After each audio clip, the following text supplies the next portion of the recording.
Hey everyone, welcome back for another deep dive. Today we're tackling a really interesting topic, one that's actually pretty close to home for a lot of us, I think. The relationship between Islam and science. And we've got a great jumping off point for this. It's an article by Herwig Schopper, No Slouch in the World of Physics. Yeah, Schopper's really a big name. I mean, he led CERN, Yeah. the European Organization for Nuclear Research. Exactly. Huge. And now he's chairing the council at Sesame, which is, it's basically a Middle Eastern synchrotron facility modeled after CERN itself. So he's been at the forefront of some really impressive international scientific collaborations. And in this article, he's diving into this really fascinating comparison between, the way science flourished in the Islamic world centuries ago and the kind of challenges it faces today. Right, right. So it's like, can the Islamic world kind of recapture that scientific glory, and how? Yeah, that's the big question he's asking. Okay, so let's rewind a bit. Let's talk about that glorious past. What made it so special, this golden age of Muslim science? Well, it spanned roughly from the 8th to the 13th centuries, and it really was this incredible burst of knowledge and discovery across a bunch of different fields. We're talking mathematics, astronomy, medicine, engineering. Muslim scholars were really leading the charge, pushing the boundaries of what we knew. It's amazing to think about. So, I mean, what was it? What were the factors that led to that kind of flourishing of science? Was it just like a bunch of brilliant minds all working at the same time? I mean, sure, individual brilliance was there, definitely. But there were some bigger forces at play. One really important factor was just the strong emphasis on knowledge acquisition within Islam itself. Right, like that's a fundamental part of it. Exactly. The Quran, it repeatedly encourages us to reflect on the natural world, to seek knowledge, to really use our intellect to try and understand God's creation. Right, like it's not just encouraged, it's almost like a religious duty in a way. Totally. It's about getting closer to the Creator through that pursuit. Mm. So that created this culture where scholarship and scientific inquiry were just super highly valued. And then on top of that, you had the political and social environment of the time. It was just incredibly conducive to learning. Rulers, like the Abbasid caliphs, they were big patrons of science. They funded libraries, observatories, research institutions. I mean, there's a reason Baghdad was known as the House of Wisdom, right? Exactly. That was the heart of it. It sounds like a super intellectually vibrant atmosphere. It really was. And it's interesting. I remember reading somewhere that even scholars who are known for their focus on spirituality, like Imam Ghazali, they still recognize how important that social environment was for science to thrive. Oh, absolutely. I mean, Ghazali lived right in the middle of this golden age. And he actually said, there are no countries in which it is easier for a scholar to gain recognition than in Khorasan, because people there appreciate knowledge and honor a scholar. So it shows that it wasn't just about money, right? There was this deep societal respect for scholars and the work they were doing, which definitely helped science flourish. All right. It was this perfect storm of faith-driven curiosity, political support, and a society that just put knowledge on a pedestal. But then things changed, right? I mean, what happened? What happened to all that momentum? Well, this is a complicated story, but there were a number of factors that contributed to a decline that started around the 11th century. You had external pressures like the Mongol invasions, which were really devastating. A huge disruption. Yeah, they disrupted the flow of knowledge, destroyed centers of learning. It was a major setback. But I think Schopper argues that there were also some internal factors at play, right? Things happening within the Islamic world itself.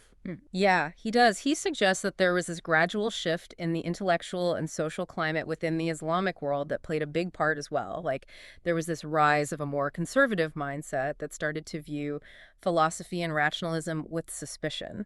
And unfortunately, that led to restrictions on freedom of thought and this discouragement of innovation. It's sad to think about, right? The very environment that had fostered so much brilliance ended up turning against it in a way. Yeah, it's a complex historical process, but it's a good reminder that a vibrant scientific culture needs more than just resources. It needs that open environment where people can question things, think critically, and challenge the status quo. And, sadly, we see some echoes of this even today. Yeah, right. Like, there's so much potential. But the Islamic world, it seems like it's lagging behind in science and technology. The statistics are pretty stark, aren't they? Yeah, they are. On average, Muslim countries spend less than 0.4% of their GNP on research, compared to the global average of 2.36%. That's a huge gap. And that funding gap has real consequences. It limits resources for labs, equipment, education, research programs. Right. It's like the foundation isn't there. Yeah, and Schopper, he doesn't just point fingers at the funding gap. He argues that just throwing money at the problem won't magically solve it. You can't just buy your way into scientific advancement. So it's not just about buying the latest tech from the West and calling it a day. Exactly. He says we need to cultivate that fertile ground for science to really flourish organically within the Islamic world. So what does that look like? That's what we'll unpack as we go deeper into his recommendations. But one thing's clear.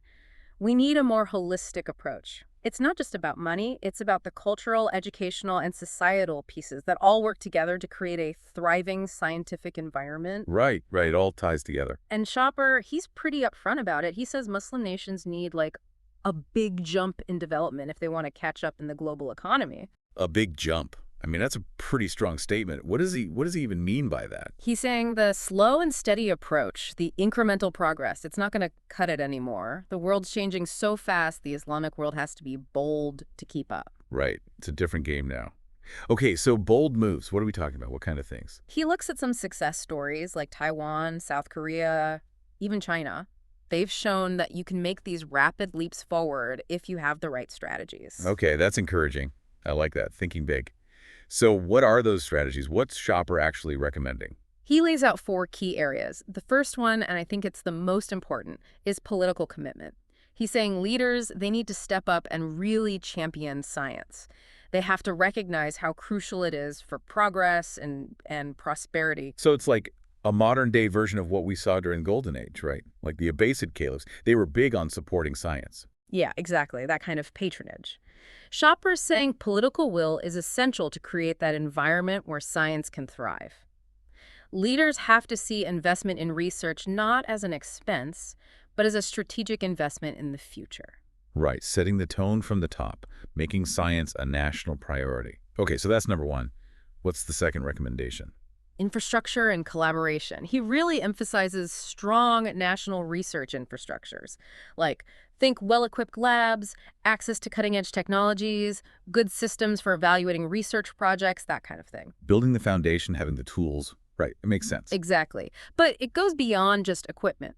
Schopper also stresses the importance of collaboration. He's advocating for networks and communication systems that connect scientists within the Islamic world and even internationally. So it's like creating this whole ecosystem where scientists can easily share their knowledge, work together. Exactly, exactly.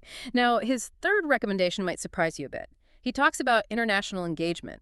Oh, interesting. I would thought the focus would be solely on rebuilding scientific strength within the Islamic world, you know? Well, Schopper argues that to be truly excellent in research, you have to engage with the global scientific community.